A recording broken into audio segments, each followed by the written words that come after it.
Hey guys, Andy here, and today we have another episode of Horror Talk. And today's victim is going to be The Conjuring 2. So if you want to hear all of my thoughts on this movie, then stay tuned. As always, if you like the makeup that is on my face, everything I'm wearing, and the socials where you can find me doing my makeup will all be listed in the description box below. So if you like makeup unboxings with a little bit of horror sprinkled in, please consider subscribing, as I would love to have you here, and hit that little notification bell so you don't miss an upload from me. So let's go ahead and get on in to today's video.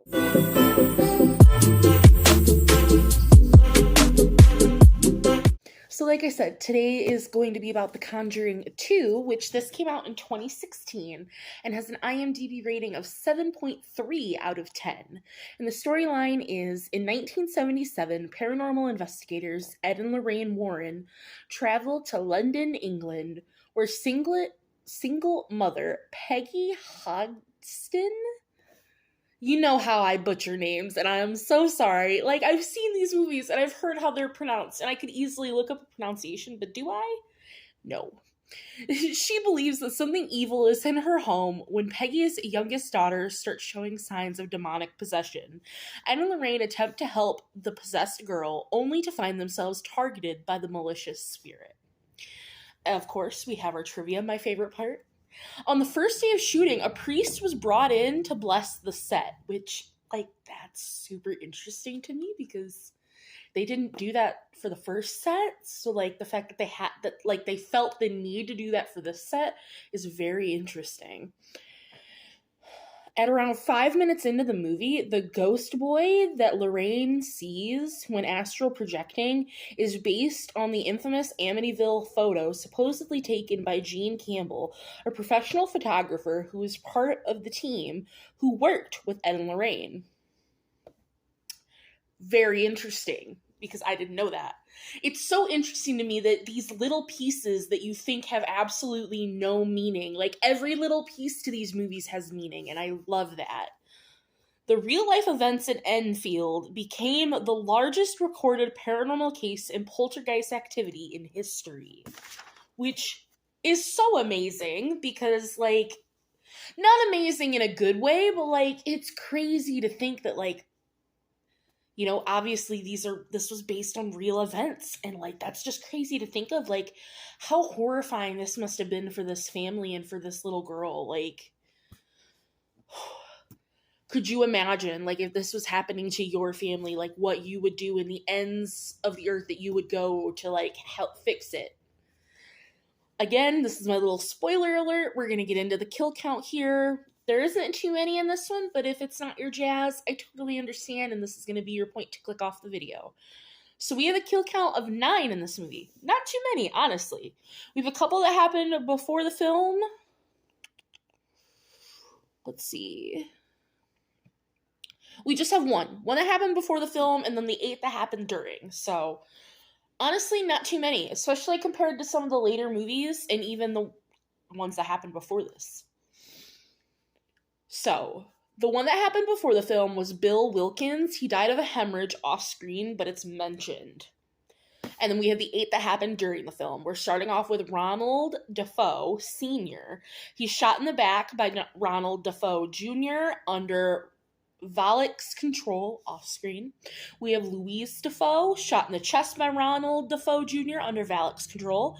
We have Mark Defoe, shot in the back by Ronald Defoe Jr., under Valak's control. We have John Matthew Defoe, shot in the back by Ronald Defoe Jr. under Valak's control. We have Allison Defoe, shot in the back by Ronald Defoe Jr. under Valak's control. And Dawn Defoe, shot by Ronald Defoe Jr. under Valak's control. So yeah, it's an interesting movie. I'm honestly surprised that this one got such a high rating. 7.3 out of 10 is a pretty high rating. Because for me, this one was kind of flat. In regards to the universe as a whole, I don't think this one was as scary as some of the other movies that we're going to get to in this series. It was still a good movie.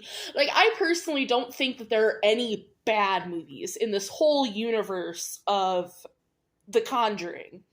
Like, any of the movies we're going to get to, I don't think any of them are bad. But there are definitely some that are weaker than others, and I do think this one is one of the weaker ones. Like, it's got some good jump scares, but overall, it's just kind of a flat movie for me personally. And maybe that's just my outlook on the story of it. There just wasn't as much going on as I wanted there to be. I am going to give this one... I feel like I'm always so generous because, like, I love these movies. And for me, another thing that's going to factor into my star rating is rewatchability. And I would absolutely would and have rewatched these movies time and time again. So I'm going to give this 3 stars because though I think this movie falls a little more flat than some of the other movies we're going to get into, it's still a good movie. It's still foundational for what we're going to be getting into, and I think it's needed. I just don't think it's as great as what we're building up to. I think it could have just had a little more dynamics to it. But again, it was a great cast. Like, who they picked, the story was overall good. I just want a little bit more. Maybe it's just me. I want a little bit more death. I want a little bit more spooky. That's just me. Like, the next 2 actual Conjuring movies, and then we have the other universe movies, they just seem to be way more scary. And this one didn't scare me at all. Like, the only scares were, like, jump scares. And when a movie relies so heavily on just jump scares to get you, that's just tale as old as time. So, like, this one could have went a little further, in my opinion. But it's still a good movie. It's still foundational. If you haven't seen it, I do recommend seeing it. I recommend watching this whole universe of movies as a whole, because they're very good.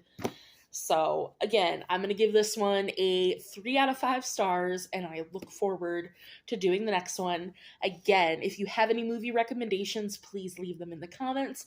Also, I am doing a special Valentine's Day episode, so leave in the comments what you think that movie is going to be. As always, I will see you guys in the next one. Bye, guys.